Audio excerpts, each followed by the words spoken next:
മലമുകളിൽ പെരുമരം പശുതിരയും തണലിടം കുളിരണിയും ചെറുകുളം അതിലുണരും ജലസുമം. മലമുകളിൽ പെരുമരം പശുതിരയും തണലിടം കുളിരണിയും ചെറുകുളം അതിലുണരും ജലസുമം.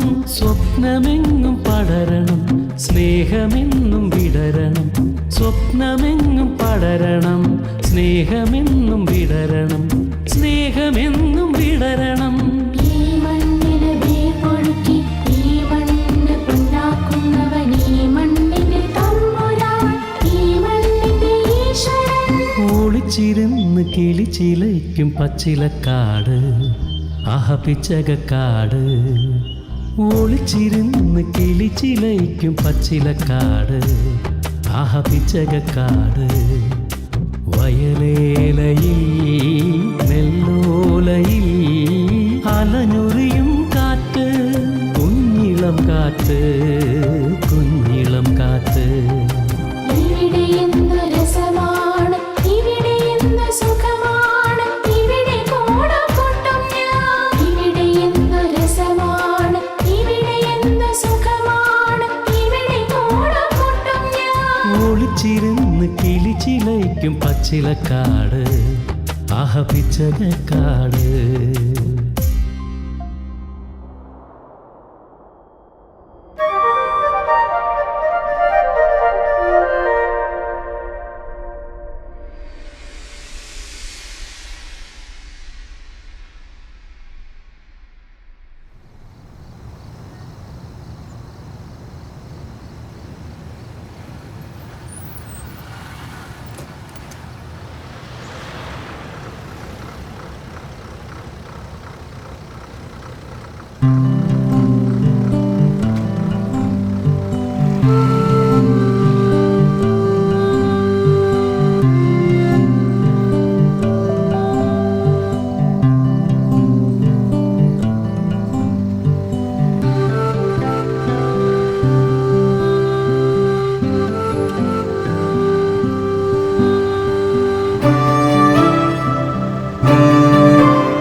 स्मृति किधर है?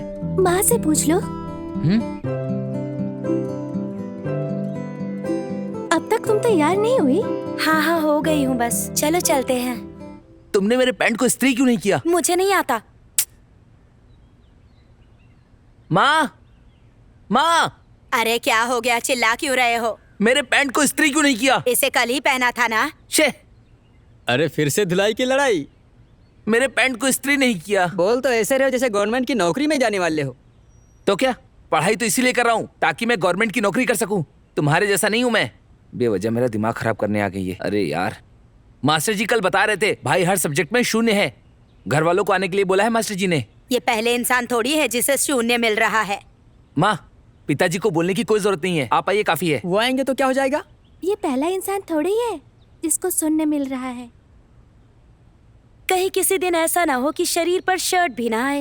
ए, चुप रहो। पिताजी शर्ट पहनने के बजाय गंजी और लुंगी पहनते हैं, इसलिए तुम लोग शर्ट पहन रहे हो। ज्यादा बातें मत करो, स्कूल जाओ। मतलब तुम स्कूल नहीं जा रहे हो? हाँ जाना है। नहाओगे कब, कितने बज रहे हैं पता है? अभी ऐसा बोल रही हो? सुबह उठकर क्या क्या करना पड़ता है पता है? गाय को नहलाना पड़ता है, घास काटनी पड़ती है, तबेले को साफ करना पड़ता है। इतना सब करने के बाद भी गालियाँ सुननी पड़ती हैं।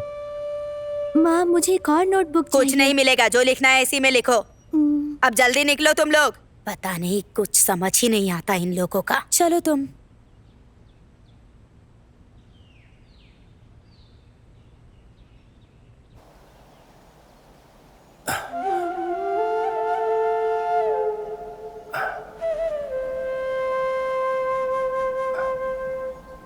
से पढ़ाई पर ध्यान वही दो, तो ठीक है करने जा बच्चा? रहे हैं हम लोग। कुछ नहीं बोला। ध्यान से पढ़ते नहीं सब।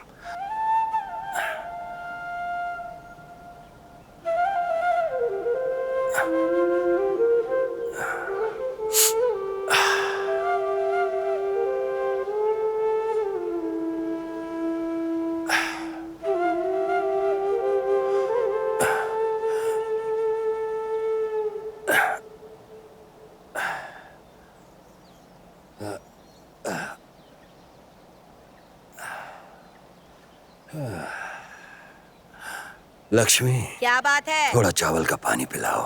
अभी अभी चावल चढ़ाया है। ठीक है, थोड़ा पानी पिला दो। क्या हुआ? पसीना क्यों छूट रहा है इतना? कोई तकलीफ हो रही है क्या? धूप में चलने की वजह से सर चकरा रहा है। हे भगवान, सब समझ आ रहा है। डॉक्टर को दिखाते क्यों नहीं हो?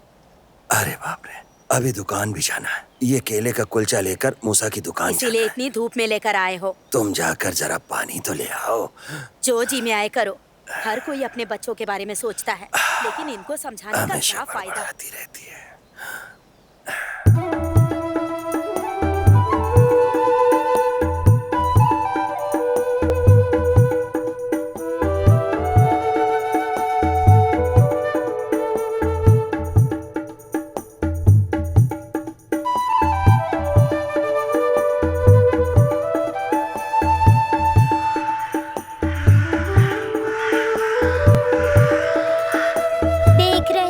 देख रहे हो भवरा कैसे घूम रहा है, कैसे घूम रहा है भवरा। देख रहे हो ये भवरा। टीचर जी,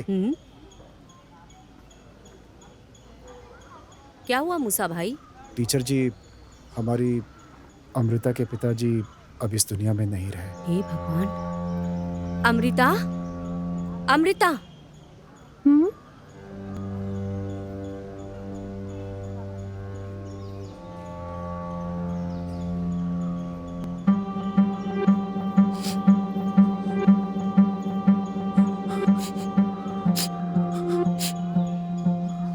मैं इसे लेकर जाता हूँ। ठीक है।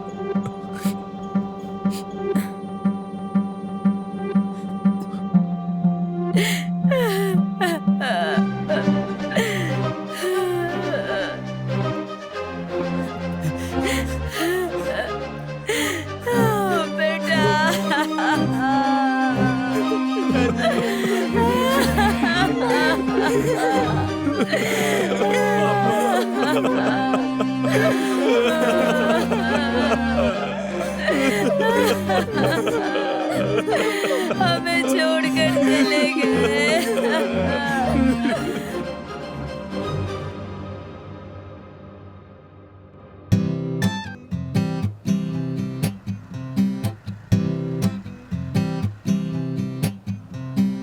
अरे तुम आ गई, मैं उधर ही आ रहा था।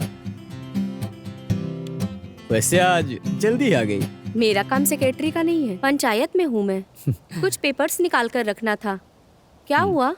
तुम तो कल आने वाले थे ना? वहाँ माँ और बहन दोनों पूछ रही थी। तुमने जिसके बारे में बताया वो आया नहीं। कल रिश्ता पक्का हो जाए तो अच्छा होगा। कुछ भी हो अच्छा ही होगा, ब्रोकर ने भी बताया है। अगर बात पक्की होगी तो ओणम से पहले शादी हो जाएगी। ये बात तुम अपने पिताजी को बता देना। मुझे जो देने वाला गिफ्ट है वो। और क्या, इनकी बातों से लगता है सेक्रेटरी को इन्होंने फालतू का समझा है। सेक्रेटरी को कितना काम रहता है, दुनिया भर का काम पड़ा है। चुप रहो। मेरे भाई की शादी धूमधाम से हो जाए ये माँ की इच्छा है तो ठीक है। चलता हूँ फिर। कल कितने बजे निकल रहे हो भाई के लिए लड़की देखने? सुबह 10 बजे के आसपास। फिर मिलते हैं।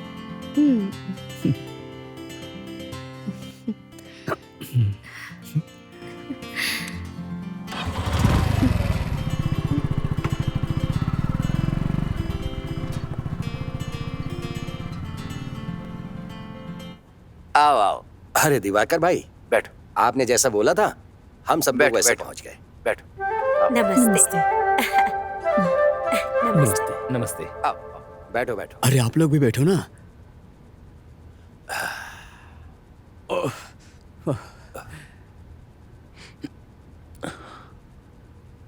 हाँ, ये नहीं है, अब जो दूसरी आएगी वो है। बेटी आओ। अच्छे से देख लो।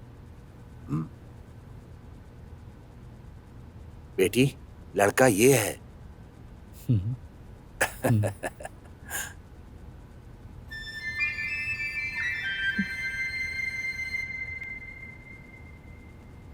पसंद है ना तुम्हें? अरे चुप क्यों बैठे हो, उठाकर खाओ।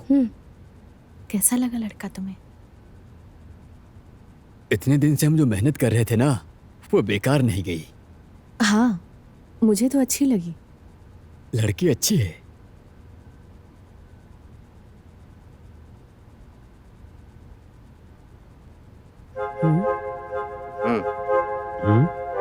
क्या बात है? हाँ हाँ अच्छी है। साजी क्या एक हुआ? मिनट आना। 1 मिनट रुको तुम लोग, मैं आता हूँ। जाओ। साजी, ये शादी नहीं हो सकती। अरे क्यों? पहले हमें सब कुछ देखना चाहिए था। अभी तो इसके पास कोई काम धंधा नहीं है, कल को सरकारी नौकरी भी नहीं मिलेगी, फिर आपस में उन दोनों के बीच में झगड़ा होगा। मुझे नहीं लगता कि कुछ अच्छा। सुनो दिवाकर, उस लड़के की पूरी डिटेल तुम्हें देने के बाद ही मैं उसे यहाँ लेकर आया था। आजकल मेरे स्वभाव में जानते हो ना बहुत बदलाव आ गया है। ऐसा गांव वाले बोल रहे हैं। सोए हुए मुझ साजी को मत जगाओ। बेटी को भी तो राजी होना चाहिए साजी। बड़ा आया रजामंदी पूछने वाला। लड़की देखने में जान निकल जाती है। सुनो तुम लोग, ये सब यहीं रख दो और चलो मेरे साथ। अब यहाँ किस लिए बैठे हो तुम? जहाँ इज्जत ना हो उस घर में रिश्ता नहीं करना चाहिए। पता नहीं क्या समझता है अपने आप को। क्या हुआ? इस रिश्ते के लिए तो आना ही नहीं चाहिए था।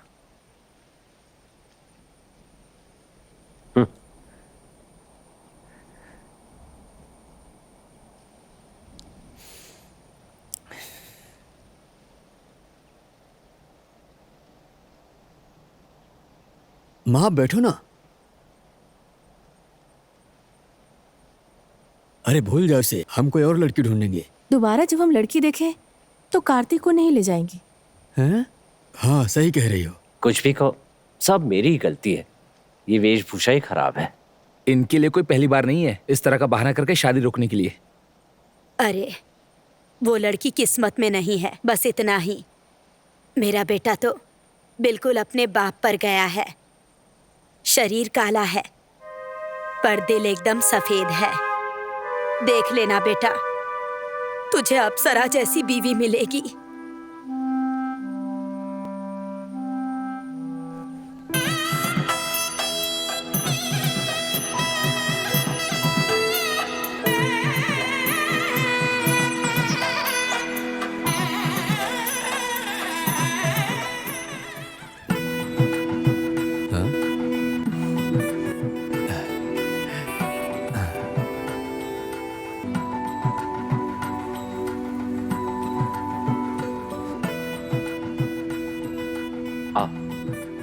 बैठो ना। हाँ।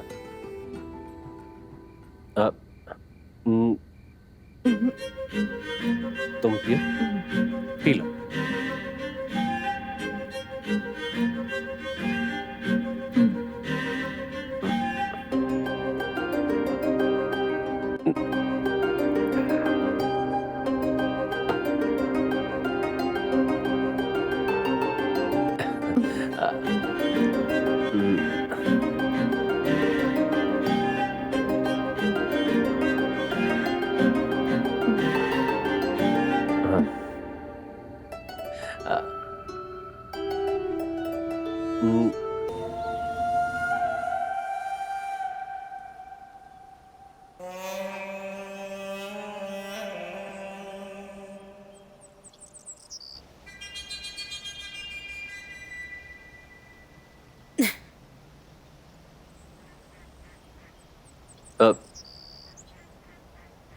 माँ, आपको आराम करना चाहिए ना।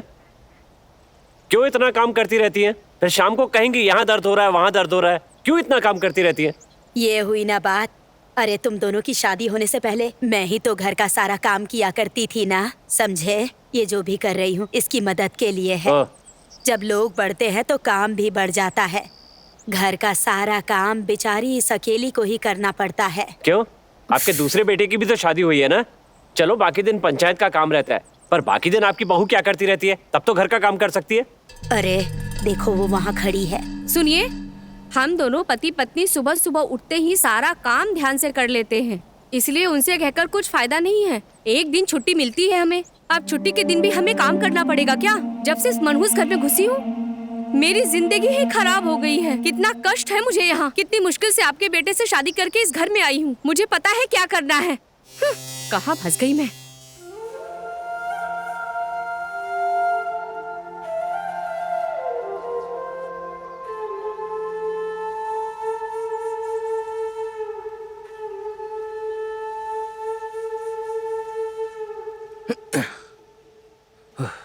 तुम आराम करो, हम कर लेंगे सब। अरे करने दो ना, 2 दिन से कुछ काम नहीं किया इन्होंने, थोड़ा पसीना छूटने दो।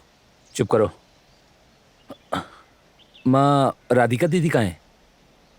वो अंदर है, बहुत गुस्से में है। सबके साथ मिलजुल कर रहना चाहिए ना।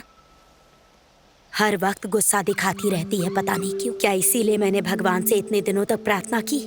अगर कोई परेशानी है तो घर में बताना चाहिए ना। अरे वो गुस्से वाली है, हम सबको पता है। कार्तिक भाई भी उसके पीछे ही घूमते रहते हैं। बात सुनो, तुम चुप ही रहो।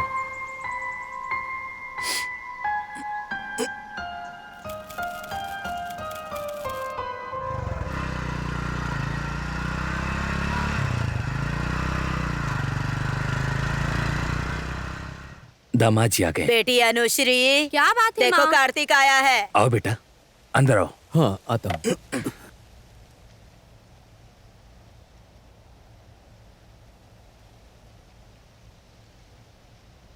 अच्छा आ गए।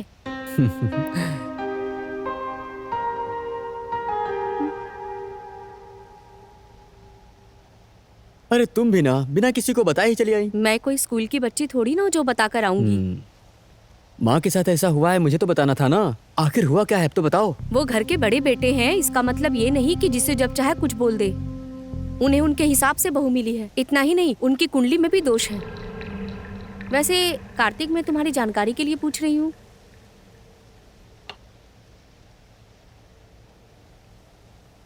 माँ की बात को तो छोड़ दो, तुम्हें क्या लगता है, क्या उन लोगों के साथ रहकर जिंदगी भर हम जीवन बिता सकते हैं? एक बात बता देती हूँ, मैं उन लोगों के साथ नहीं रह सकती हूँ। 20 गज का एक प्लॉट है जो पापा ने मेरे नाम किया है, हम वही रहेंगे अब। अनु, तुम्हें क्या बोल रही हो? क्या है? तुम अचानक घर बनाने की बात करोगी तो ये सब नहीं होने वाला। नहीं हो सकता ना। बहन की शादी का खर्चा, भाई भाभी का खर्चा, माँ और घर का खर्चा नहीं उठा सकते। मैं भी यही बोल रही हूँ। मुझे सब पता है। मैंने पिताजी से कुछ पैसे मांगे हैं, उन्होंने कहा दे दूंगा। बाकी का पैसा तुम अरेंज कर लेना। अरे मैं भी कैसे अरेंज करूं? तुम अपना हिस्सा क्यों नहीं मांग लेते? देखो अनु, ये सब जल्दबाजी वाला काम नहीं है। होगा। कम से कम पिताजी तो मदद के लिए तैयार हो चुके हैं और मैंने सोच लिया है कि ये सब कुछ कैसे होगा। अब तो तुम अपने पैरों पर खड़े होने की सोचो।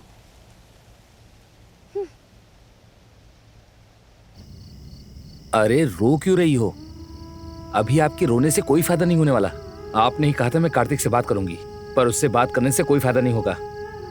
और ये बात गलत है, मैं अच्छे से जानता हूं। कार्तिक की नौकरी है, इसीलिए उसकी पत्नी ने ही उसके कान भरे होंगे। और नंदू भाई को घर छुड़वाने के लिए उसकी बीवी ने ही कहा होगा। राधिका दीदी, आपको उनको समझाना चाहिए था ना। क्या जय, तुम्हें क्या लगता है मैंने उसको समझाया नहीं होगा? जब माँ की नहीं मानी तो हमारी बात कहाँ से मानेगा? किसी के नफरत की वजह से नहीं, बल्कि आगे नफरत का माहौल पैदा ना हो, इसलिए नंदू को मैंने बहुत समझाने की कोशिश की। मैं जानती हूँ अपने घर की परिस्थिति उतनी अच्छी नहीं है, इसलिए मैं सोच रही हूँ मैं माँ के घर चली जाती हूँ, कुछ काम करूंगी, थोड़े पैसे आ जाएंगे। अब क्या है, बस अपना खून और भाईचारा नहीं रहेगा। मुझे समझने की कोशिश कीजिए, ये घर मेरे लिए स्वर्ग है। आप लोग ये सोच रहे हैं कि मैं अपनी खुशी से घर छोड़कर जा रही हूँ, लेकिन ऐसा नहीं है। अगर कहो तो मैं अनुश्री के पैर पर गिर जाती हूँ। मैं कसम खाती हूँ कि आगे से उसको परेशान नहीं करूंगी। अब बस यही बाकी रह गया है। भाभी, आपको किसी के आगे झुकने की जरूरत नहीं है। पैसे का घमंड है उनमें। वो दोनों मियाँ बीबी कमाते जो हैं, उन्हें अच्छी बात कभी समझ में नहीं आएगी। मैं तो जय के डर की वजह से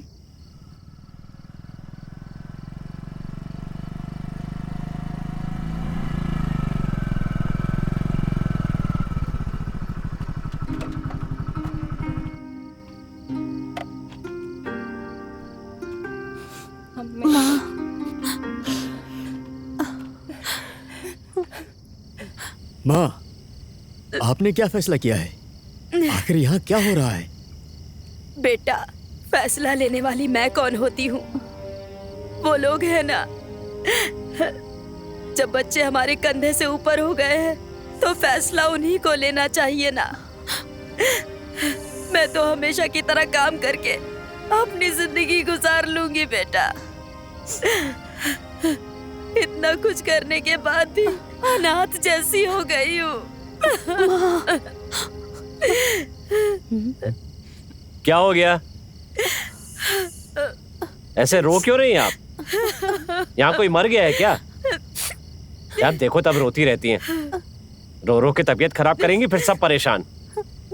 माँ, ये गांव छोड़कर थोड़ी ना जा रहा हूँ मैं। जब भी आपका मिलने का मन करेगा मैं यहाँ आ जाऊंगा। माँ, इसने जो भी कहा आपने सुना ना। मैं, कार्तिक और उसकी बीवी इस खानदान के सबसे बड़े नालायक हैं और हम सब लोग उसी के भरोसे जी रहे हैं। माँ, हमने अब तक कोई हिसाब नहीं जोड़ा है, उस दिन भी और ना ही आज जोड़ा है। जब पिताजी की मौत हुई थी और वो हम सबको बेसहारा छोड़कर चले गए, वो मेरे स्कूल का आखिरी दिन था। उसके बाद जब वो इस घर में आई तभी से हमें कोई कमी नहीं है। इस घर को वही संभालती आ रही है। देखा जाए तो एक तरह से वही इस घर की मालकिन है। यहाँ तक कि कार्तिक पे भी उसने कभी कोई आंच नहीं आने दी। जब पिताजी थे तो तब मैंने खुद अपनी आंखों से देखा था। उन्हें सांस की तकलीफ थी माँ, इसलिए मैं भी उनके साथ खेती के काम में जुड़ गया। जब पिताजी की मौत हो गई तब मैं अकेला पड़ गया माँ। और उसके बाद आप लोगों ने जमीन बेचकर हम लोगों की शादी करवाई। अब हमारे पास कुछ भी नहीं बचा है।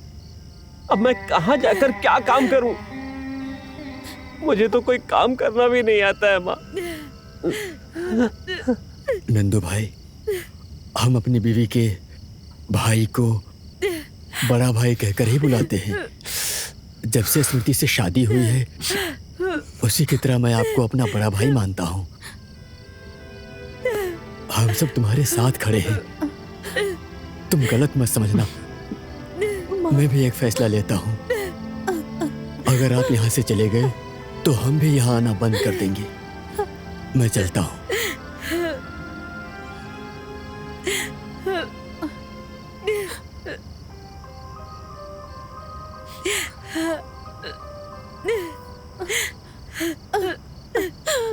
मेरा भाई।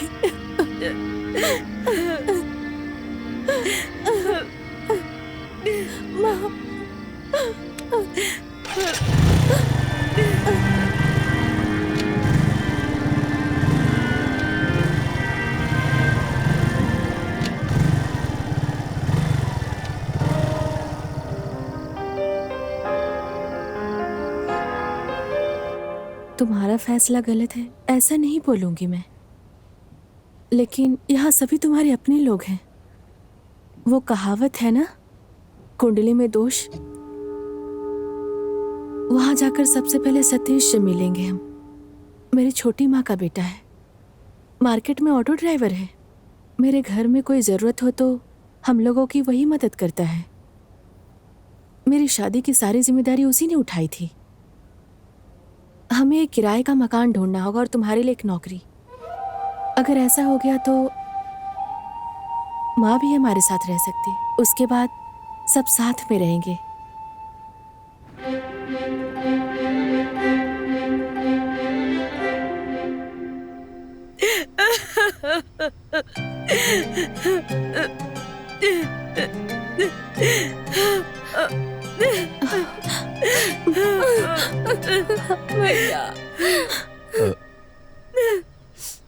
तुमने कहा था ना कि 2 हिस्से होंगे। ये पिताजी की जमीन है और माँ कहती हैं कि वो मरते दम तक यहीं रहेंगी। भाई आपको यहाँ से जाने के लिए मैंने कभी नहीं कहा और कहूँगा भी नहीं। सबको देखते हुए मेरे काम और तनख्वाह उसके बारे में सोचना पड़ता है। महीने की तनख्वाह मिलने के बाद सब मैनेज करना पड़ता है।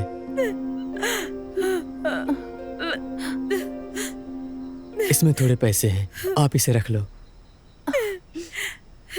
तुमसे पैसे लेना पिताजी को गिरवी रखने जैसा होगा। तुम परेशान मत हो, जरूरत पड़ गई तो तुम्हारे सिवा मेरा है ही कौन। मैं बीच बीच में आता रहूंगा। तुमसे मिलने के लिए और माँ से मिलने के लिए, इसके लिए तुम्हारी बीवी की परमिशन तो नहीं चाहिए ना? माँ, मैं जा रहा हूं ये नहीं कहूंगा।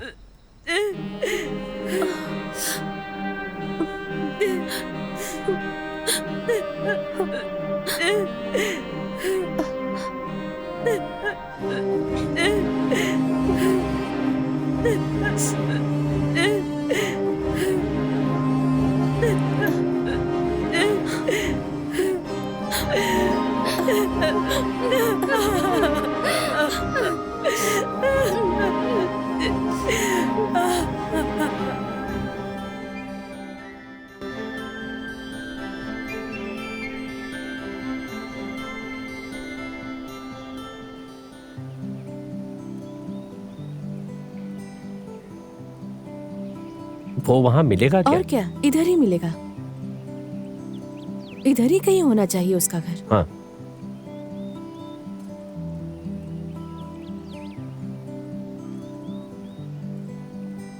हाँ नंदू देखो। हाँ। सतीश। हाँ हाँ। अरे ये कौन है? कब आए? अरे अभी अभी आए थे, तुमसे मिलकर घर हाँ। जाने के सोच रहे हैं। हमारी किस्मत अच्छी थी, तुम यहीं मिल गए। क्यों, कोई परेशानी तो नहीं है? नहीं, परेशानी कोई नहीं है, बस आपसे थोड़ी बात करनी थी। ठीक है, आओ चाय पीते हुए बात करते हैं। आ जाओ। हाँ। आओ।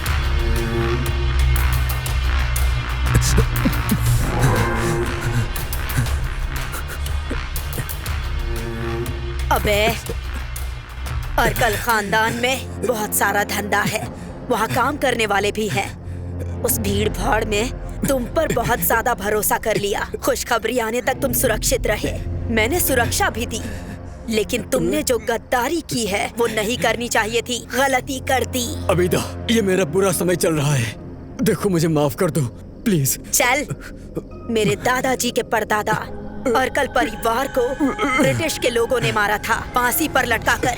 इस गांव के लोगों ने फंसाया था उन्हें। उसके बाद धंधा संभाला मेरे पापा ने, अर्कल हमीद। उसके साथियों ने ही उनको धोखा दिया था, बांधकर।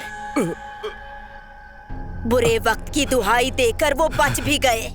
वहीं उन लोगों की गलती की वजह से मैं खून की पैदाइश हूँ, आबिदा, अर्कल आबिदा। ये सभी लोग मेरे खून के रिश्तेदार हैं। तुम्हारे बुरे वक्त के बारे में सोचकर अबीदा ने रहम दिखाया तो अबीदा का नाम खराब हो जाएगा।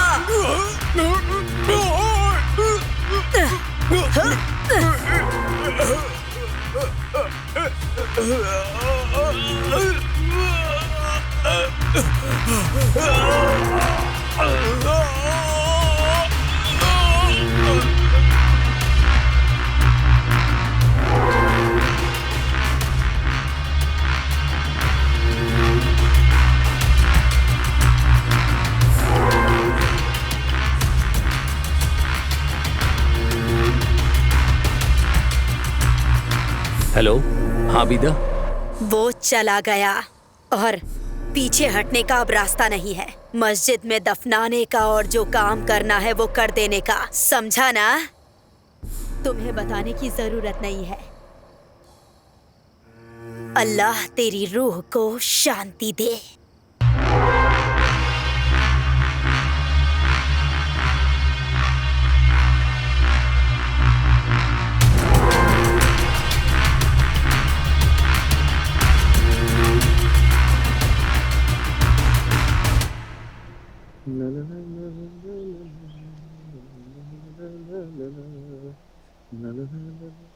बड़ी माँ, राधिका। वो अंदर कुछ काम कर रही है। सतीश, डोसा खा के जा। नहीं चाहिए। नहीं खाना तो मरो जाके।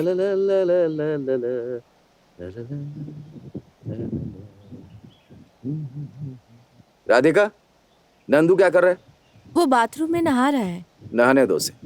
नंदू, जल्दी करो। क्या है? अभी आता हूँ। क्या बात है? सतीश भाई आए हैं। ठीक है, आ रहा हूँ। राधिका, हाँ? नंदू ड्राइविंग जानता है क्या? ड्राइविंग? हाँ। वो भी नंदू को? अरे नहीं, हाँ? वो सिर्फ गाड़ी खींच सकता है। फिर क्या करें? क्या हुआ? नंदू, एक काम आया है। एक वीजा है दुबई के लिए। वीजा? हाँ। वो भी दुबई के लिए? ये अच्छा है। अच्छा। नंदू, वीजा? अरे सच बोल रहा हूँ। हाँ? वीजा है। आजकल तो कितने ही लोग देश विदेश जा रहे हैं। वीजा है, लेकिन 2 तरह का वीजा। एक ड्राइविंग के लिए, हाँ? और दूसरा है उनकी कंपनी में क्लीनिंग के लिए। अगर ड्राइविंग आती होगी तो तनख्वाह अच्छी मिलेगी। बाकी के काम में तनख्वाह कम है। 4 साल अगर मेहनत करके टिक गए ना तो अच्छी जिंदगी जी पाओगे। गल्फ जाने के लिए पासपोर्ट तो लगता होगा क्या? ना? पासपोर्ट नहीं है? अब क्या बताएं। ठीक है, उसकी चिंता मत करो। मतलब पासपोर्ट नहीं चाहिए? अरे वो सब हो जाएगा, वो बना करके दे देंगे। ठीक है।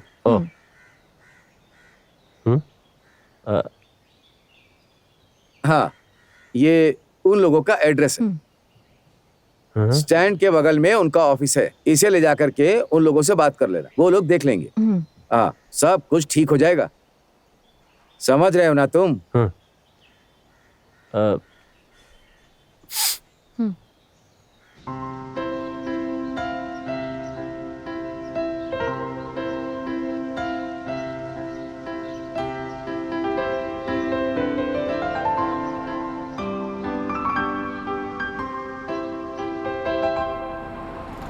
हाँ हाँ, फोन किया है उन्हें। नंदू जी, आपने ही फोन किया था ना? हाँ। आप बैठ जाइए। वहाँ बैठ जाइए। चलो बैठो।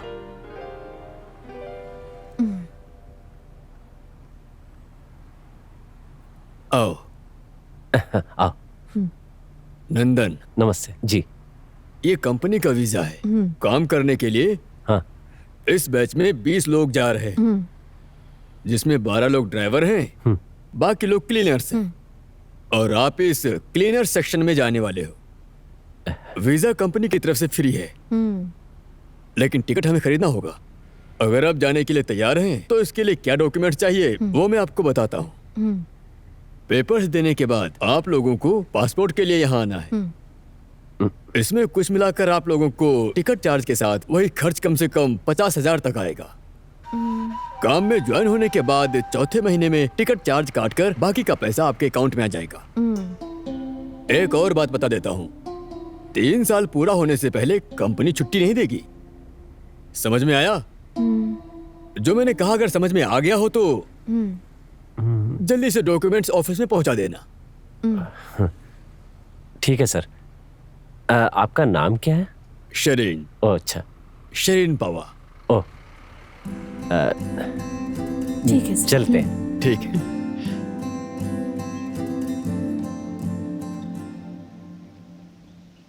राधिका, टेंशन लेने की जरूरत नहीं है, ये काम नहीं होने वाला।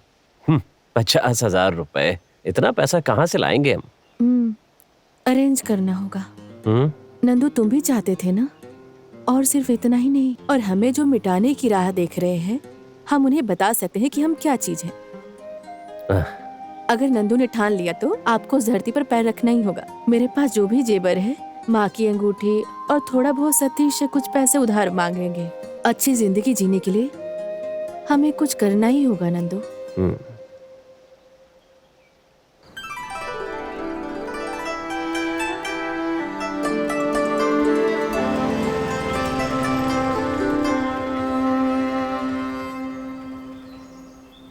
ये क्या? ये यहाँ अकेले बैठा है। नंदू भाई, हाँ? यहाँ अकेले बैठे हो? ट्रैवल से किसी ने फोन किया क्या? नहीं। अरे वो पासपोर्ट के लिए। उस दिन उन लोगों ने नहीं दिए। फिर तो परेशानी है ना। क्या बात है? सब लोग कह रहे हैं कि वो धोखेबाज है। कुछ लोगों ने तो उनके ऊपर केस भी किया है। केस? मैं सिर्फ इस ट्रेवल्स के बारे में बात नहीं कर रहा हूँ, देश में ऐसे कई ट्रेवल्स कंपनी हैं जिनके भरोसे बड़े बड़े कांड हो चुके हैं, ऐसा सुनने में आया है। ओह, हे भगवान।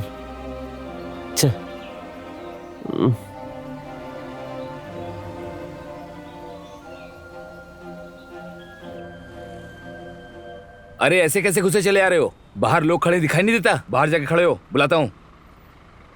बात क्या है? बाहर खड़े हो जा, बाद में बुलाएंगे। मैं बाहर खड़ा होने के लिए नहीं आया हूँ, मेरे पासपोर्ट के पैसे दिए मैंने, वही लेने आया हूँ। बोल रहा हूँ, समझ में नहीं आ रहा क्या? देखिए भाई साहब, हम परेशान करने ही आए थे। हमारा पासपोर्ट या पैसा दे दो, हम यहाँ से चले जाएंगे। तुम यहाँ खड़ी होकर ज्यादा चिल्लाओ मत, यही शिकायत लेकर और भी लोग खड़े हैं बाहर। तुम भी जाओ यहाँ से। जहाँ शिकायत करना उस जगह का नाम पुलिस स्टेशन है। यहाँ जो है ना, उसका नाम है पासपोर्ट। उसमें तुम्हारा पासपोर्ट है तो लेकर जाओ। इनका नाम क्या बताया आपने? नंदू। इस नाम का पासपोर्ट तो यहाँ है ही नहीं। वही तो समझा रहा हूँ कि ये सब कंपनी के हाथ में है। हाँ, मैं अच्छे से जानता हूँ कि इसमें मेरा पासपोर्ट नहीं होगा, लेकिन फिर भी पासपोर्ट मैं लेकर जाऊंगा, क्योंकि ये किसी का पासपोर्ट तो होगा। जब तक मेरा पासपोर्ट या पैसे नहीं मिलते, ये मेरे पास रहेगा। इतनी हिम्मत है क्या तुझमें? सर छोड़ दीजिए सर, प्लीज परेशान मत कीजिए। अरे दूर हटो।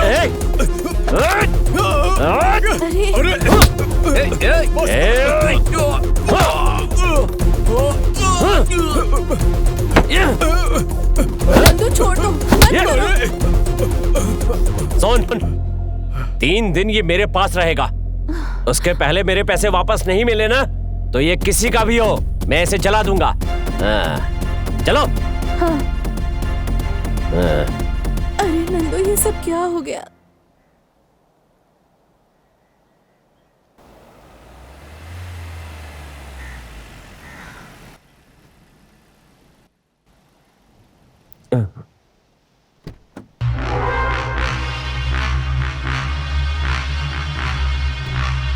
हे भगवान, अर्कल अबीदा, ये यहाँ कैसे?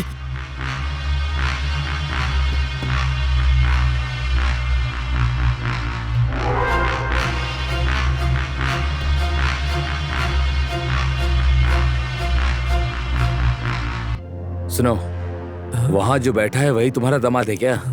उसे यहाँ आने के लिए बोलो। क्या हुआ? अब्बू। अबीदा, कोई बात हुई है क्या? कैसी परेशानी भास्कर भाई? इस आरकल खानदान की खेती से घर में हमेशा ही 35 नौकर दिखाई देंगे। उस घर में कुछ ऐसे भी हैं जो पिताजी को पसंद हैं, और उनमें से एक है भास्कर भाई, तुम हो वो। अगर भास्कर के दामाद के जरिए कुछ भी गलत हुआ, माफ कर दूंगी। करना ही पड़ेगा ना। हमारी बिरादरी के एक बंदे का पासपोर्ट है, और वो है नंदू। उसे लेकर आने के लिए कहो। राधिका। हाँ। उस पासपोर्ट को लेकर यहाँ आओ। उससे नहीं, इससे लाने के लिए कहो।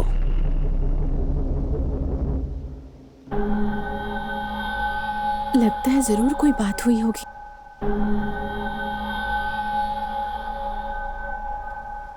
बेटा, ये पासपोर्ट इनको दे दो। मुझे नहीं पता ये पासपोर्ट किसका है, और मैं ये जानना भी नहीं चाहता। मैंने बहुत मुश्किल से पैसे इकट्ठे करके दिए थे, लेकिन पैसे वापस मिलने से पहले ये लड़की, चाहे कोई महारानी भी क्यों ना हो, अरे बाप रे। मैं पासपोर्ट नहीं दूंगा। अब्बू भाई, ये इसका अंजाम नहीं जानता है।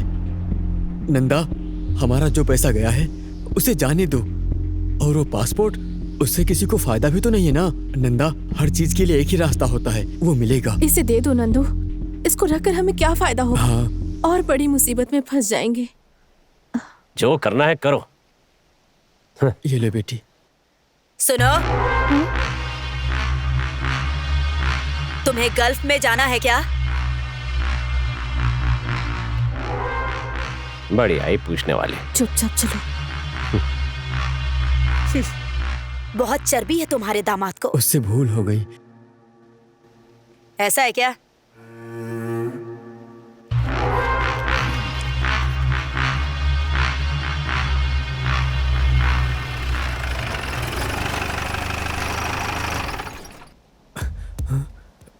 बेटा नंदा, जरा इधर आओ, जल्दी आओ।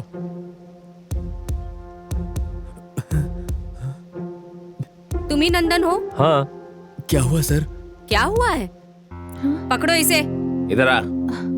अरे ट्रेवल्स ऑफिस में जो पंगा हुआ है उस बारे में आप लोगों को कुछ पता नहीं है? सर पासपोर्ट तो हमने वापस कर दिया है। पासपोर्ट तो वापस कर दिया, लेकिन इसने जो वहाँ तोड़फोड़ की उसकी भरपाई कौन करेगा? गुंडागर्दी करता है ये। सर मेरे पति निर्दोष हैं। झगड़ा तो उन लोगों ने शुरू किया था। तुम्हें पता भी है इसके साथ तुम्हें भी अंदर करने का केस है। बयान लेना है तुम्हारा। जब समय आएगा तो तुम्हें भी बुलाएंगे। आ जाना पुलिस ऑफिस। ले चलो इसे, ले चलो। जय हिंद मैडम। इधर आओ। क्या हुआ मैडम? अपनी जानकारी के लिए पूछ रही हूँ, इस तरह का शो क्यों दिखा रही हो? मैडम, ट्रैवल्स ने अगर ऑफर दिया है तो उसका एहसान चुकाने के लिए ड्यूटी मत करना, अच्छा नहीं होगा। नहीं, ऐसी बात नहीं। ये अर्कल परिवार से संबंधित केस है। छोटे मोटे केस में वो लोग दखल अंदाजी नहीं करते। मैडम मैंने पूछा भी था, बहुत ज्यादा नुकसान किया इन लोगों ने। किसी ने कुछ बोल दिया तो उनकी बातों में आकर तुम्हारा जो भी है उसे बेचकर पासपोर्ट ले जाकर उन्हें दे दोगे क्या? बाकी लोगों को परेशान करने के लिए? ये कोई पहली बार नहीं है। तमिलनाडु और केरला में ऐसे बहुत सारे केसेस हैं। वैसे कल सुबह तुम्हें स्टेशन आना होगा, समझे? और जो कुछ भी हुआ है बयान देना होगा। ये बात भूलना मत। कल सुबह 10 बजे। साइड हटो। चलो। जी मैडम।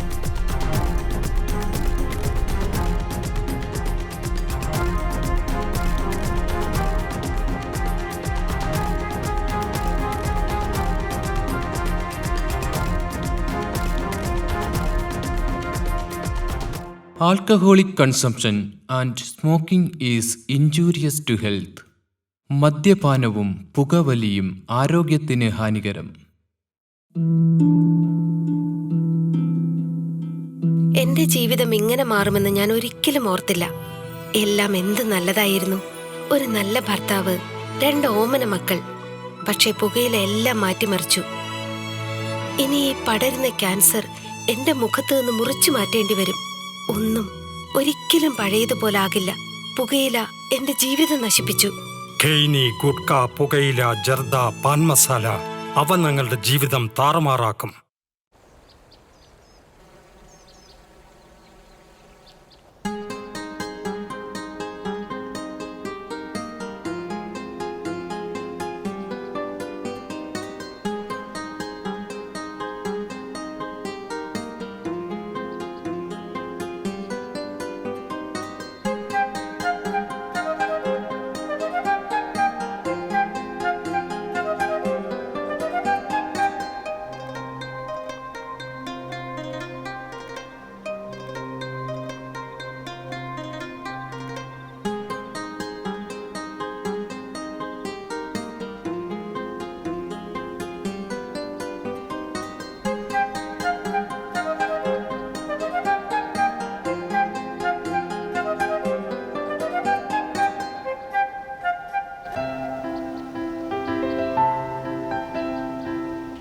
नंदा? हाँ? अरे पहचाना नहीं क्या? रऊफ, अर्कल रऊफ। तुम लोगों से मिलने के लिए ही घर से निकला था। ओह, कहाँ जा रहे हो अभी? कल पुलिस वाले आए थे, 10 बजे आने के लिए बोला है, वहीं जा रहे हैं। लेकिन क्यों? इसकी कोई जरूरत नहीं है। उस वीजा वाले को पुलिस वाले उठा कर ले गए और ट्रेवल्स वालों के साथ मैंने बात कर ली है। जी। ये रहा तुम्हारा पासपोर्ट। ट्रेवल्स के अंदर घुसकर तोड़फोड़ करना कोई बड़ी बात नहीं है। ये उनके द्वारा बनाई गई एक नई टीम है। तुम लोगों की ख्वाहिश थी ना वहां जाने की, तो अब अपना काम शुरू करो।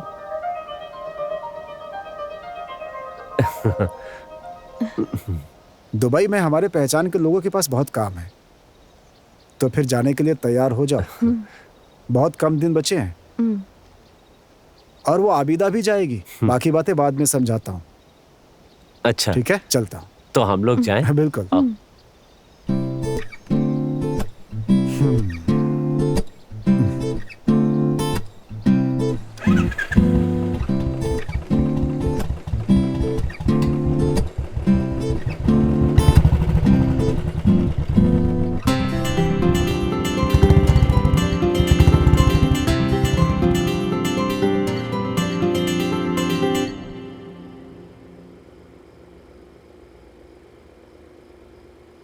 कल इस समय में नंदू तुम किसी और देश में रहोगे। कुछ भी कहो, थोड़े दिनों के लिए बाहर जाना ही बेहतर होगा। अगर तुम्हें समय मिले तो एक बार सतीश के साथ जाकर माँ से मिल लेना। ठीक है। पहली बार समुंदर के पार जा रहा हूँ, सोच करके मन को कुछ अजीब सा लग रहा है।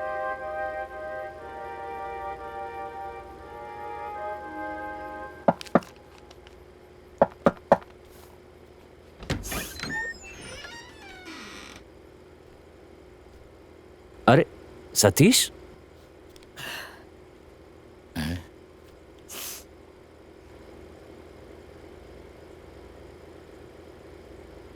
नंदू भाई, माँ मर गई।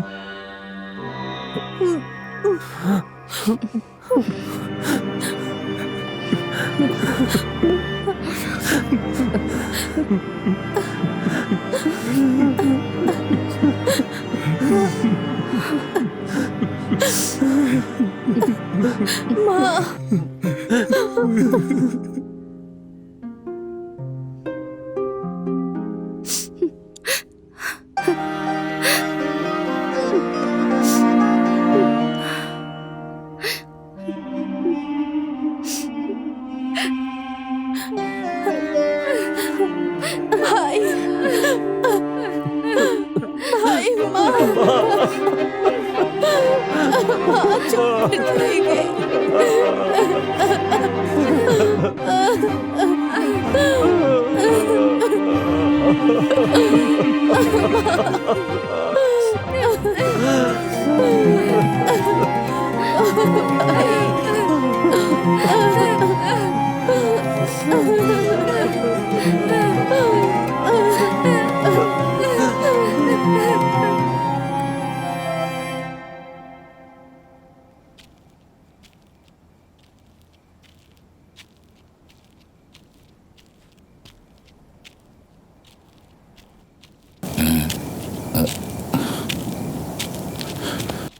ये मुझे दे दो।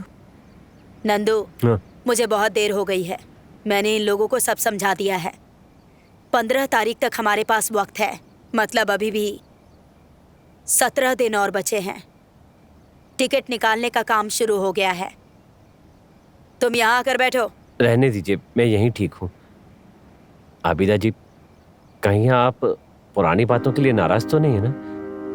मेरी माँ चाहती थी कि मैं एक अच्छी जिंदगी बिताऊं, लेकिन अब इन सब बातों का कोई फायदा नहीं है। यहां भी काम मिल जाए तो मैं रह लूंगा। सोचता हूँ खेती करना तो आता है, हो सके तो ऐसा ही कोई काम देखिए ना, मैं यहीं रहकर कर लूंगा। ऐसा नहीं है कि इस घर में मुझे कोई परेशानी है, फिर भी अगर किराए का मकान मिल जाए तो अच्छा रहेगा। अगर यही कुछ काम करना है तो अर्कल खानदान में खेती बाड़ी का बहुत सारा काम है, और बिजनेस करना है तो सारा धंधा बाहर है। हमारा बाहर साउकार्ड में एक होटल भी है। कहा जाता है फिल्म वाले और रशिया के लोग आते हैं वहां पर, बहुत सारे टूरिस्ट लोग। वहां बहुत सारे नौकर भी हैं। फिर भी अगर तुम्हें वहां काम करना है तो, और यहाँ से जाना है तो उसका इंतजाम भी कर दिया जाएगा, समझे? वहां बहुत सारे घर हैं जो खाली पड़े हैं, रहने का इंतजाम भी हो जाएगा। और मेरा भी कुछ गल्फ के विला का काम बाकी है। भास्कर भाई, खुश हो ना? हाँ?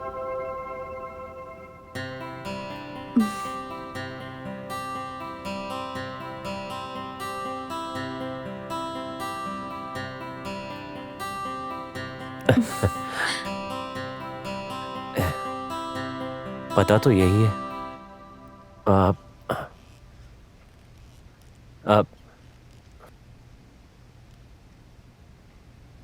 कौन हो?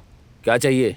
मेरा नाम नंदन है, मुझे अबिदा जी ने भेजा है। ओ नंदन, मैडम ने बताया था।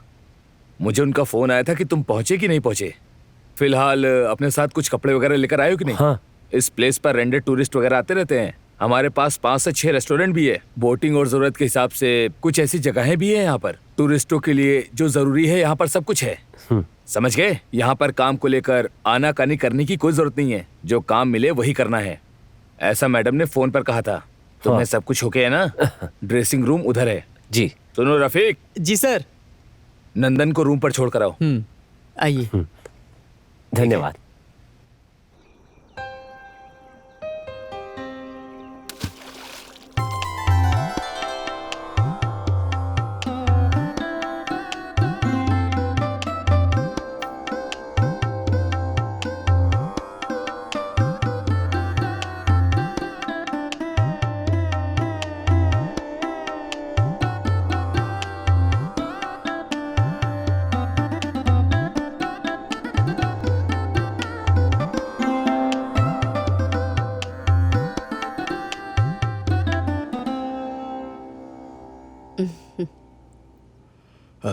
बेटी बैठो।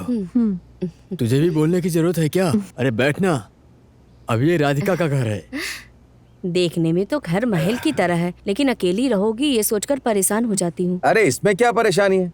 मेरा तो हर दिन 3-4 चक्कर लगने वाली जगह है ये। बीच में आकर इसका ख्याल रख लूंगा। वैसे भी बड़े पापा और बड़ी माँ के लिए इधर आना उनके लिए दूरी है। नंदू को अच्छी नौकरी मिल गई है, अब दिल को सुकून है।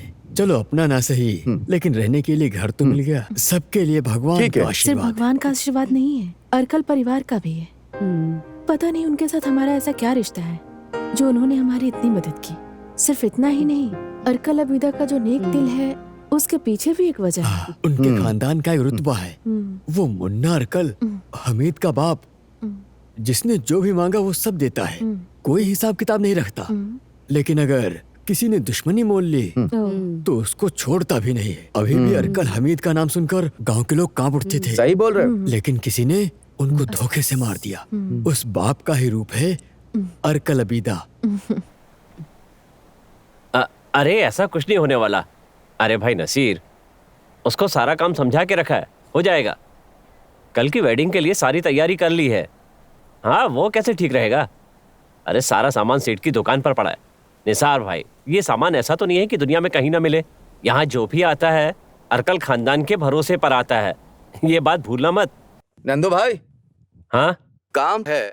आ रहा हूँ। निसार फोन रखता हूँ। इन लोगों से बोलकर कोई फायदा नहीं है। हाँ, हाँ।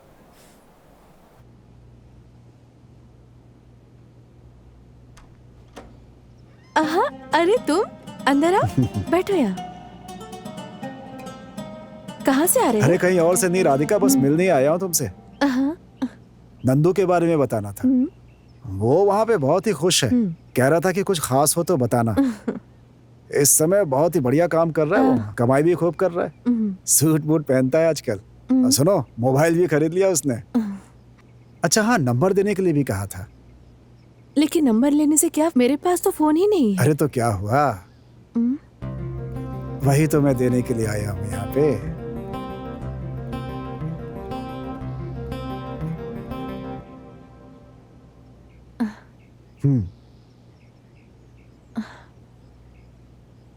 फोन तो बहुत ही अच्छा है, लेकिन मुझे इसे चलाना नहीं आता। ये मुझे नहीं चाहिए, बहुत ही महंगा लग रहा है। अरे तो क्या हो गया, सियाद के शॉप से खरीद कर लाया हूँ। उसको तो तुम जानती हो कितनी बढ़िया शॉप है। समझ गए ना वो सियाद के बारे में? हाँ, सियाद। तुम्हें देखकर ऐसा लग रहा था कि तुम कहीं जा रही थी। ऐसा कुछ नहीं है, बस दुकान तक जाना है। अगर ऐसा है तो चलो हम चलते हैं दुकान तक। अगर इस फोन से बात करनी है तो इसमें एक चीज लगानी पड़ेगी, सिम। उसे तुम्हें अपने नाम पे लेना होगा। तो चलो शॉप पे चल के अभी खरीद लेते हैं। ये तो बहुत ही महंगा आया होगा ना? अरे वो तो करना ही पड़ेगा ना। नंदू अभी सिर्फ राधिका का पति नहीं है, अर्कल ग्रुप का स्टाफ भी है। तो इसलिए नंदू की जरूरत को पूरी करना हमारी जिम्मेदारी होती है। जब नंदू को तनख्वाह मिलेगी तो वो तो वापस ही कर देगा। तुम भी राधिका, चलो चलते हैं। अरे मैं बोल रहा हूँ ना, आ जाओ आ जाओ।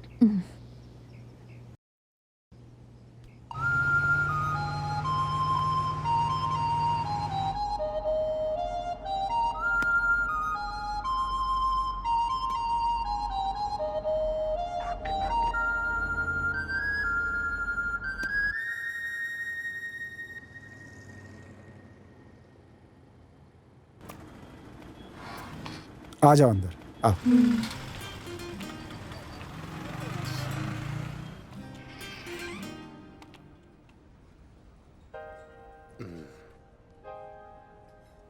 राधिका, हाँ? ये व्हाट्सएप है। हम्म। इसे सेट करने के लिए इसमें तुम्हारी फोटो चाहिए। मेरे पास तो कोई भी फोटो नहीं है। अरे इसमें कैमरा है ना। अच्छा,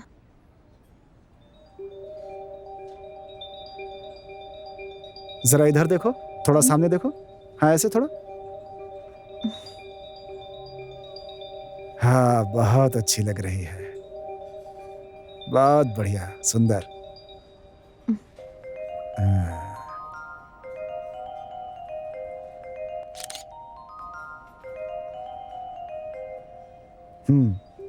ये तो बहुत ही अच्छा है। वही तो मैं कह रहा था कि तुम बहुत ही सुंदर हो। अब नंदू से इस फोन से मेरी बात तो हो जाएगी ना? नहीं, ऐसा नहीं हो पाएगा, क्योंकि नंदू के पास छोटा फोन है ना, उसमें व्हाट्सएप वगैरह नहीं चलता। कोई बात नहीं, 1-2 महीने में वो भी अच्छा फोन खरीद लेगा। उससे मिले हुए तुम्हें बहुत दिन हो चुके हैं ना।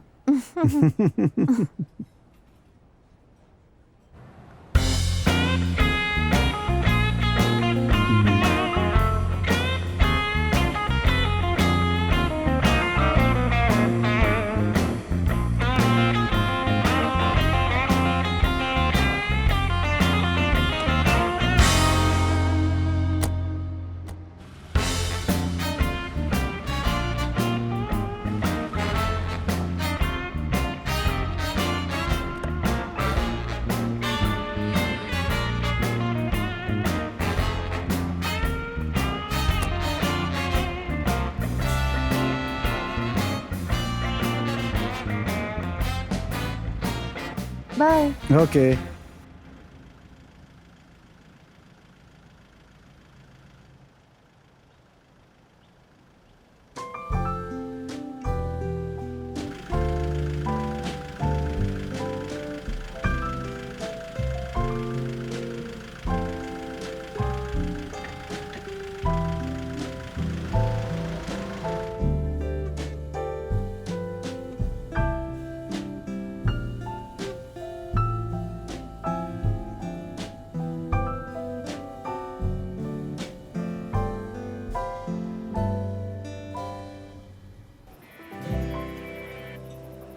हेलो, क्या बात है?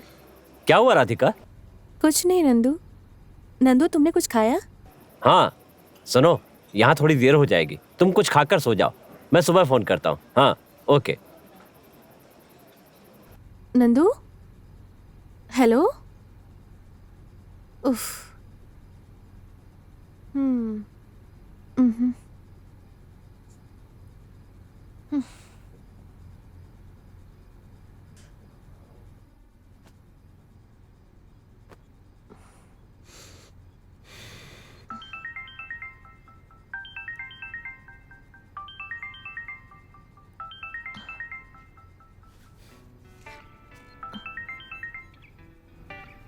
हेलो। हेलो। हाँ राउफ, कैसे हो तुम? कहाँ हो? क्या कर रही हो तुम अभी? क्या करूँ, मैं ऐसे ही लेटी हूँ। नंदू ने फोन किया कि नहीं? फोन किया था, लेकिन वो अभी बहुत बिजी है। सीजन चल रहा है ना, इसलिए। तुम बहुत बोर हो रही हो क्या? ऐसी कोई बात नहीं है। तुमने कुछ खाया कि नहीं? अभी खाया नहीं है, खाऊंगी। तो ठीक है, खा लो पहले। मैं बाद में फोन करता हूँ। ओके।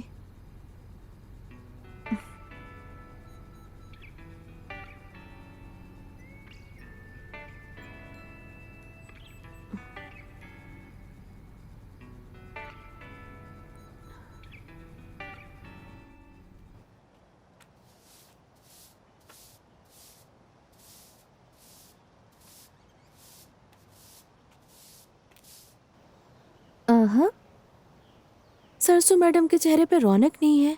पिताजी को भी साथ लाना चाहिए था ना। कुछ दिनों से मैं उधर आने के लिए सोच रही थी। पिताजी से मिले बहुत दिन हो गया है। पिताजी घर में ही है, कुछ दिनों से घर से बाहर नहीं निकल रहे हैं, प्रॉब्लम हो रही है। अब क्या नया प्रॉब्लम शुरू हो गया? प्रॉब्लम तो है बेटी, लेकिन तुम्हें बताना नहीं चाहती। बताओ प्रॉब्लम क्या हुआ है? मुझे पागल मत बनाओ, बताओ बात क्या है? हमारी जो जमीन है उसके बगल के जमीन की कीमत हमारे जमीन से बहुत ज्यादा चल रही है। अब जो जमीन हमने गिरवी रखी है उसे छुड़ाना ही पड़ेगा। बहुत सालों से वो सारे पेपर्स सोसाइटी वालों के पास जमा है। तुम्हारी शादी के वक्त भी हमने कुछ पैसे निकाले थे। तुम्हारी शादी के समय भी कुछ कर्जा लिया था, वो सब भी तो हमें चुकाना पड़ेगा। पापा तुम्हारे बहुत परेशान हैं। माँ तुम चिंता मत करो, हम कोई ना कोई रास्ता निकाल लेंगे। तुम चिंता मत करो माँ।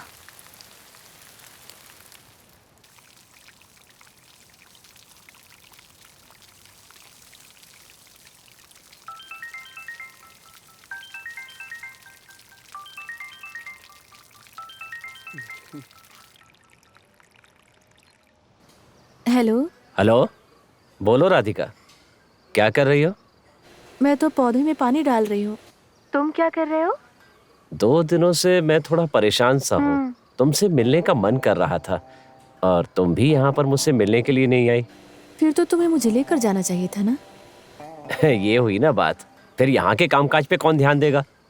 यहाँ तो दोपहर को खाने का टाइम भी नहीं मिलता है। तो फिर मुझसे मिलने का ख्याल दिमाग से निकाल ही दो। एक काम कर सकते हैं, राव उधर जाने की बात कर रहा था, उससे तुम कह सकते हो मुझे भी साथ लेकर आए। तुम कहोगे तो मान जाएगा। इससे तो उसको तकलीफ होगी ना। क्यों? फिर भी मैं उससे बात करके देखता हूँ। हाँ। कुछ भी हो तुम संभाल कर आना, मैं उसको समझाता हूँ। ठीक है, रखता हूँ। ठीक है।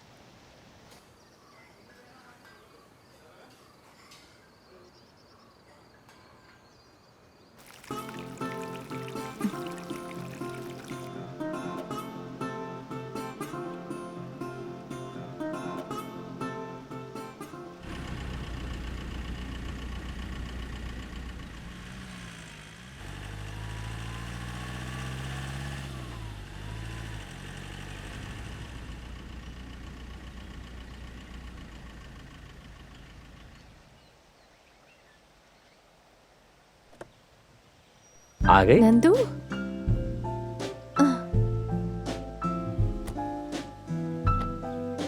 आओ। नमस्ते। आओ ना।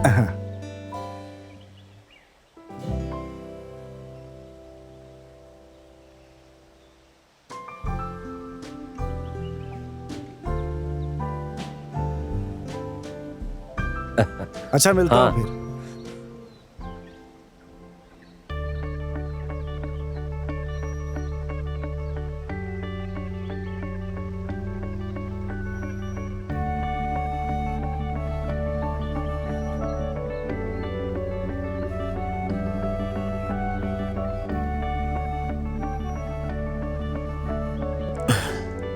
ये जगह बहुत ही सुंदर लग रही है ना।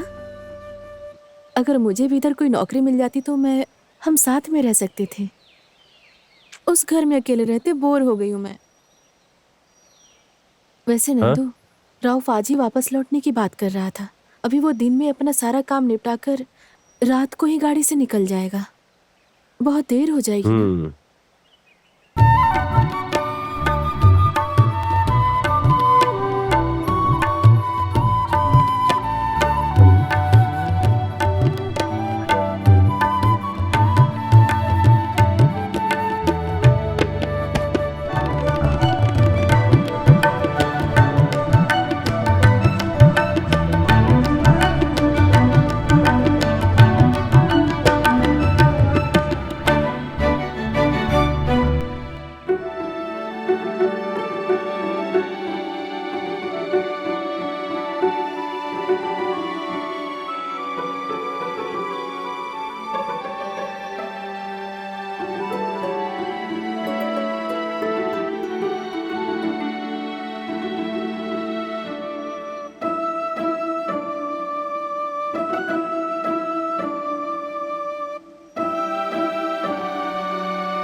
क्या हुआ?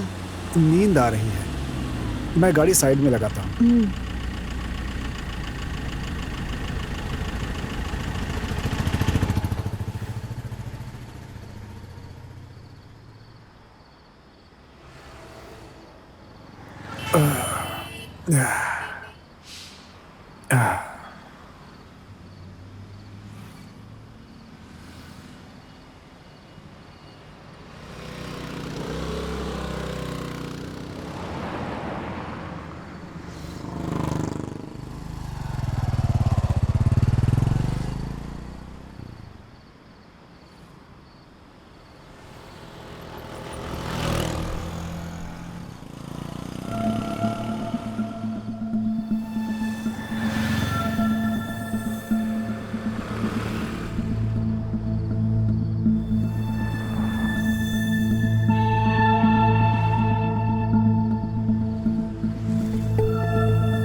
सरसू, देखो बेटी आई है।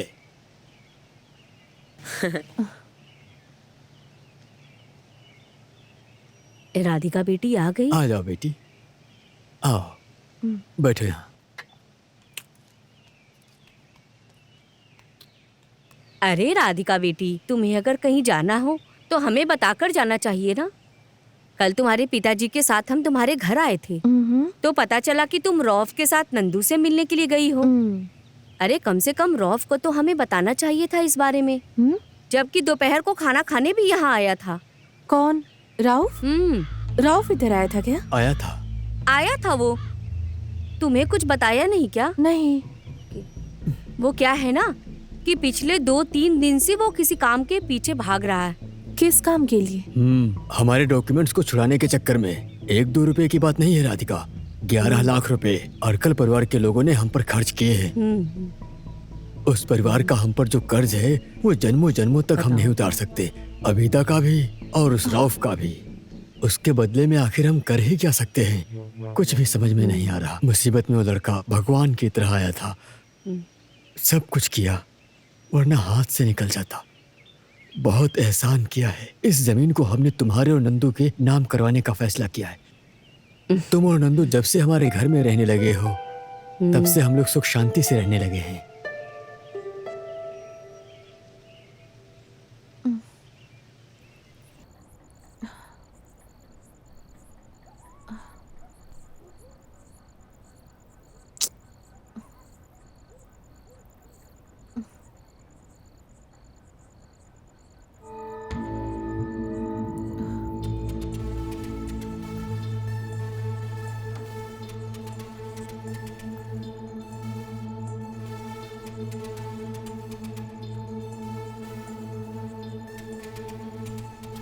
बैठो राउफ।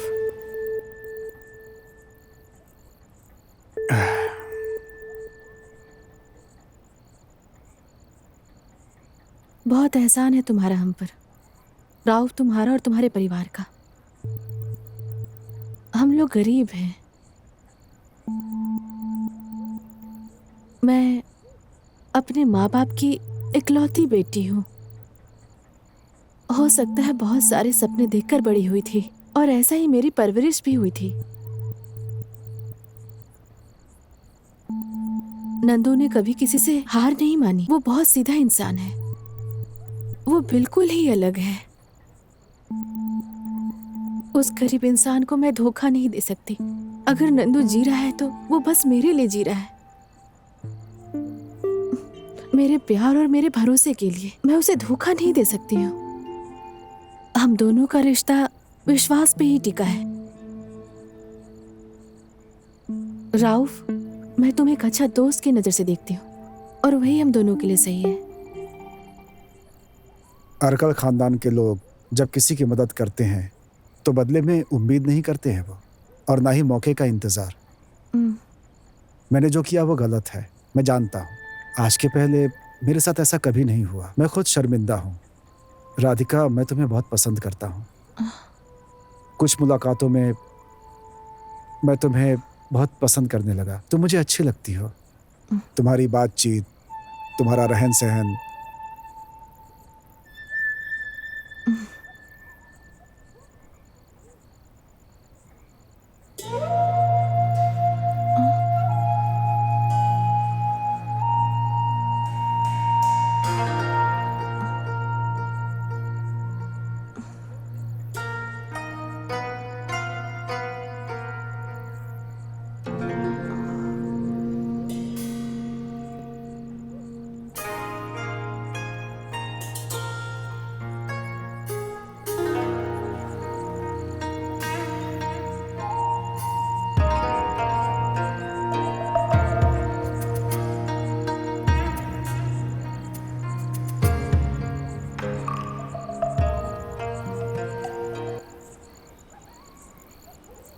तुम रो क्यों रही हो राधिका?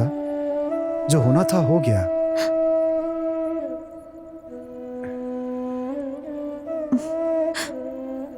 हमने जो किया है ये कोई पाप नहीं है, ये नेचुरल है, ऐसा हो जाता है राधिका।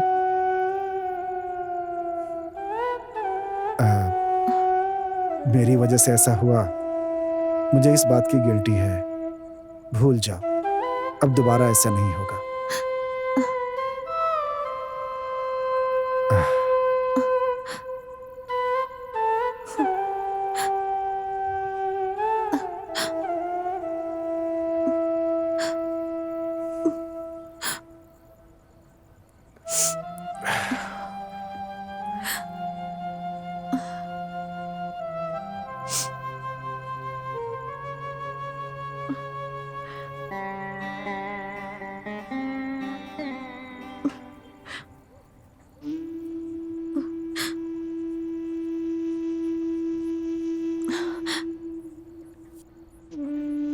राउफ,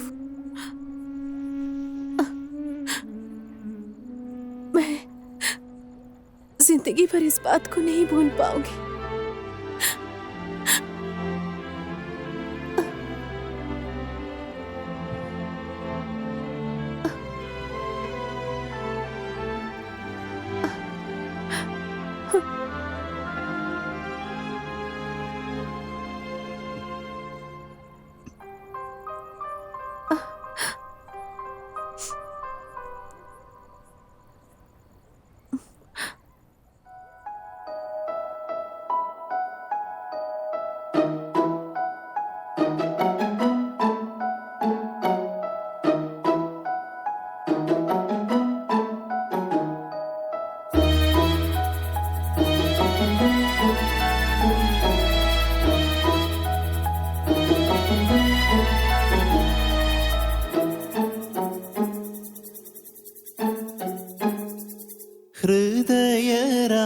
ഹൃദയരാഗമൊളിച്ച മിഴിയിൽ പ്രണയതാരകിരണമായവളേ,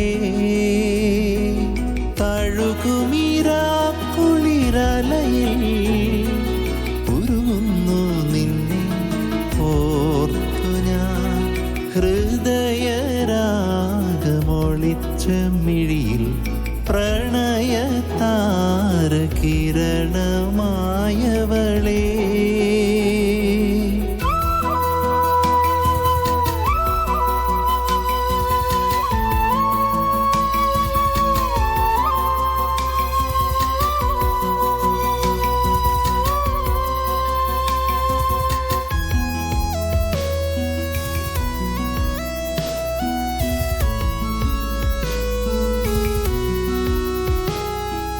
വെണ്ണിലാവിൻ ചിറകുമാ സ്വപ്നവർണ്ണ പക്ഷിയായി വെണ്ണിലാവിൻ ചിറകുമാ സ്വപ്നവർണ്ണ പക്ഷിയായി ഒരു നാൾ നീയൻ ചില്ലയിൽ പറന്നു വരുമോ നിറയെ മധുരം നിറയെ മധുരം ചുണ്ടിൽ പകർന്നു തരുമോ ഹൃദയരാഗമൊളിച്ച മിഴിയിൽ പ്രണയ താരകിരണമായവളേ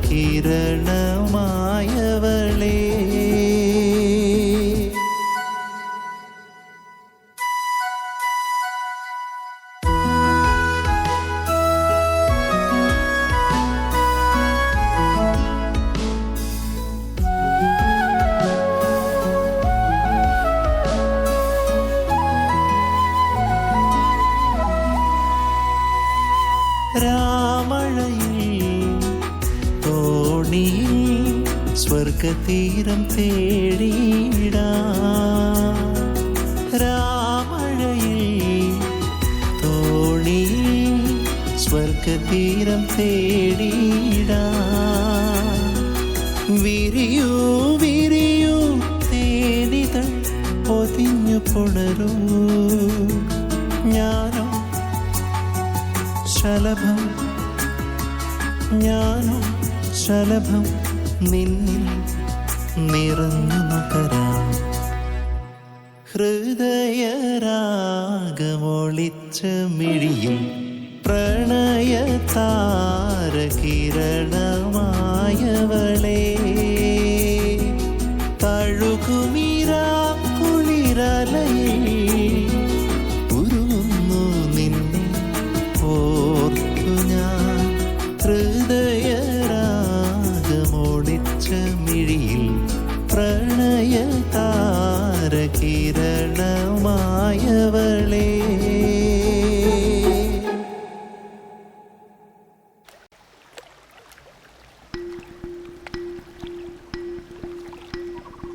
यह नंबर अभी संपर्क क्षेत्र से बाहर है, कृपया थोड़ी देर बाद कॉल करें।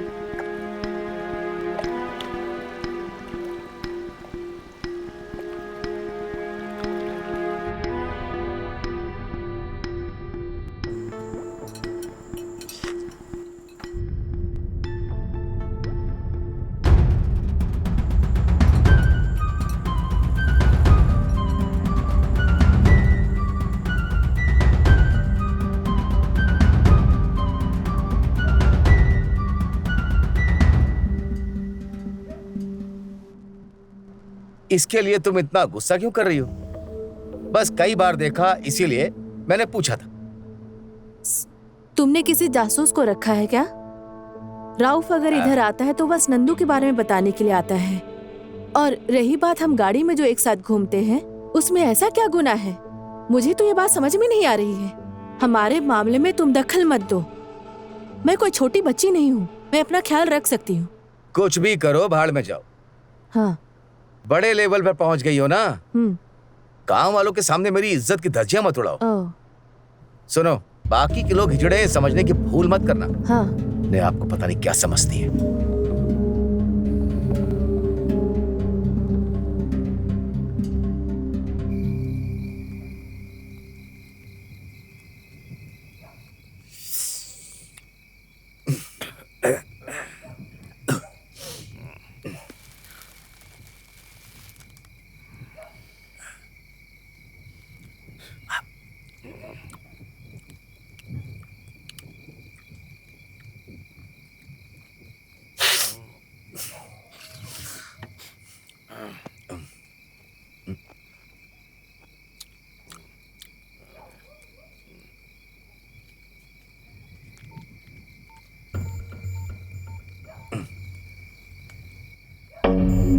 हेलो नंदू भाई, ये मैं क्या सुन रहा हूँ? वो आजकल पहले की तरह नहीं है, सारे उल्टे सीधे काम कर रही है।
वो सतीश, सतीश हमारा कुछ नहीं बिगाड़ पाएगा। तुम उस सतीश को लेकर परेशान मत हो, चिंता मत करो, मैं हूं ना, सब देख लूंगा। कहीं दिख नहीं रही? देखो तुम क्या बोलते रहते हो? आवाज कहाँ से आ रही? हाँ? मैं हूं ना, सब से।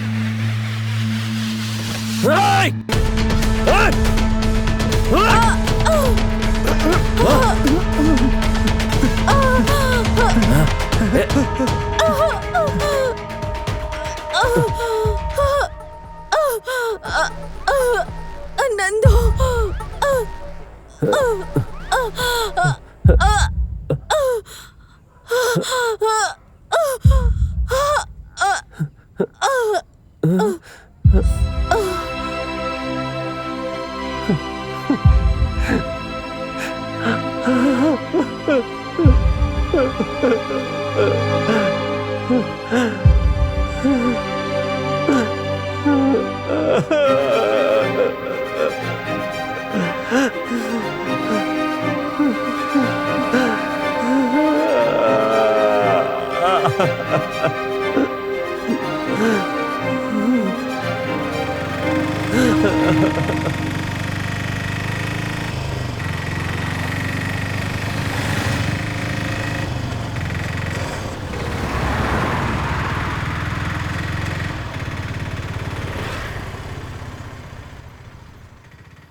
राधिका की मौत के बाद उसकी बड़ी माँ और बड़े पापा ने बिस्तर ही पकड़ लिया। 3 महीने के बाद बड़े पापा की मौत हो जाने के बाद बड़ी माँ भी गिर गई। क्या कर सकते हैं, बीमार हो गई है। अचानक कभी कभी राधिका का नाम लेकर दौड़ने लगती है, चिल्लाने लगती है। बहुत इलाज करा लिया उसका, जिंदा लाश बनकर घूम रही है। पुरानी कोई भी बात उनको याद ही नहीं है। चाहे कुछ भी हो जाता, तुम्हें राधिका को नहीं मारना चाहिए था।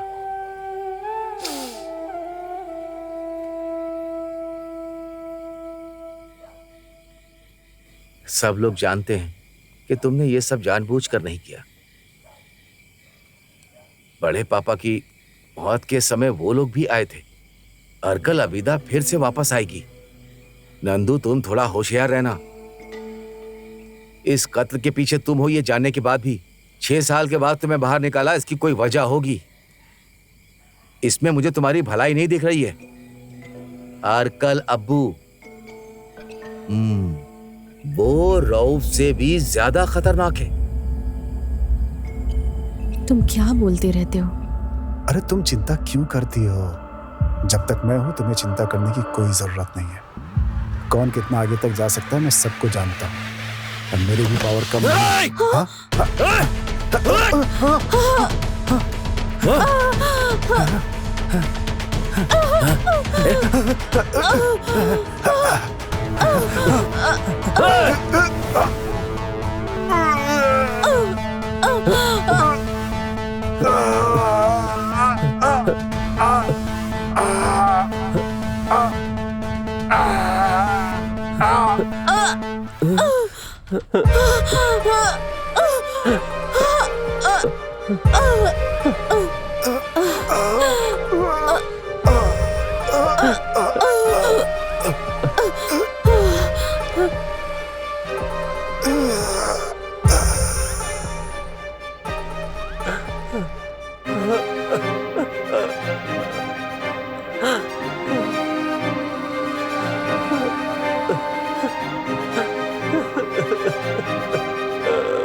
अब्बू, नंदू से अनजाने में ये भूल हो गई।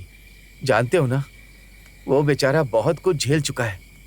उसके साथ कुछ मत करना अब्बू। हे, अरकल परिवार के शख्स को अगर किसी ने मारने के बारे में सोचा भी तो हम उसे जान से मार देते हैं, समझा कि नहीं? हम उसे जिंदा नहीं छोड़ते। और इसने तो मार दिया।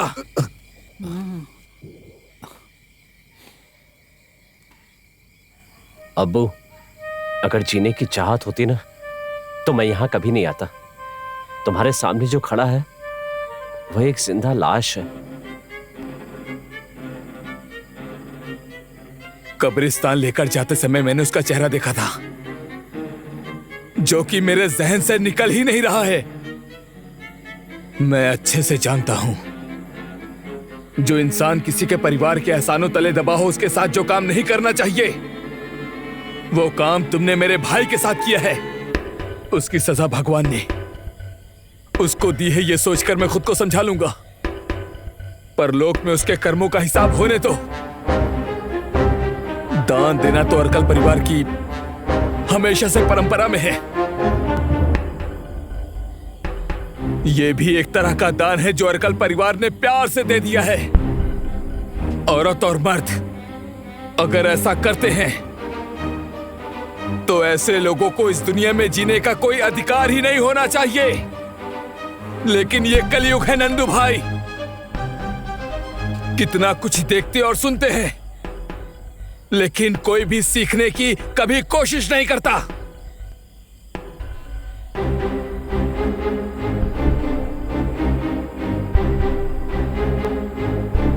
दिल में आपके प्रति कोई शिकवा नहीं है, शिकायत भी नहीं, बस प्यार ही बढ़ा है।